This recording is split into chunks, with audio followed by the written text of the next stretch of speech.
Благодарам, председателе.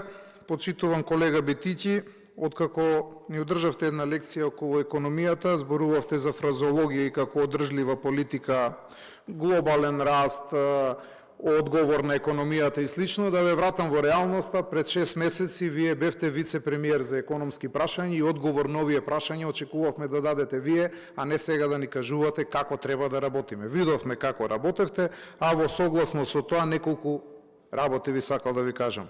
Прво, зборувавте околу буџетскиот дефицит, да ве подсетам, вашата влада во рок од 7 години во континуитет го зголемуваше буџетскиот дефицит. Во континуитет, погледнете ги годините од како е дојдена Социјалдемократскиот сојуз на власт до ден денеска, дека во континуитет се зголемуваше буџетскиот дефицит. Зборувавте за доспеани долгови на јавните предпријатија. Па кој ги остави долговите во јавните предпријатија? Вие зборувавте, вие оставивте јавни предпријатија кои што по 4 месеци плата на вработени немаа платено и сега зборувате за доспеани долгови на јавни предпријатија. Камати за задолжување. Па ако некој се задолжува, тоа бевте вие. Вие имаме платено 25 милиони евра камата на средства кои што ги имате повлечено, ги немате воопшто реализирано. А камата имаме платено. За пензискиот фонд. Вие зборувате за пензискиот фонд. Па во континуитет е зголемена дупката во пензискиот фонд. И сега најпосле се пробува нешто се направи со тој пензиски фонд и да се дадат средства на пензионерите, вие го критикувате пензискиот фонд. За останати обврски од 1 милиарда со која што овој буџет не давал одговор на тие прашања. Па од кого е заостаната таа 1 милиарда? Што не ја решивте као вице-премиер за економски прашања? Зошто оставивте дупка од 1 милиарда евра, сега некој ја треба да мисли?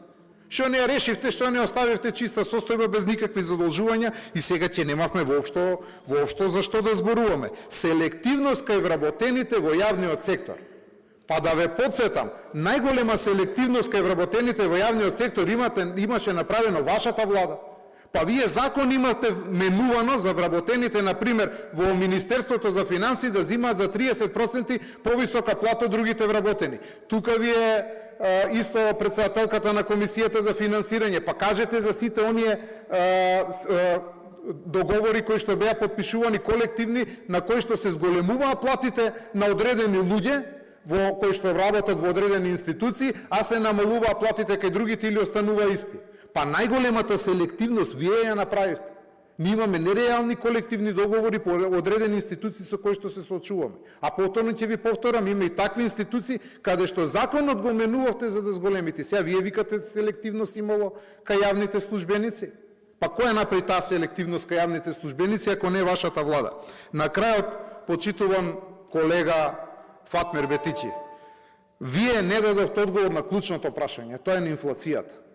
Со вашите економски политики имавме година со 18% на инфлација во државата. И сега вие ни држите лекции за економија.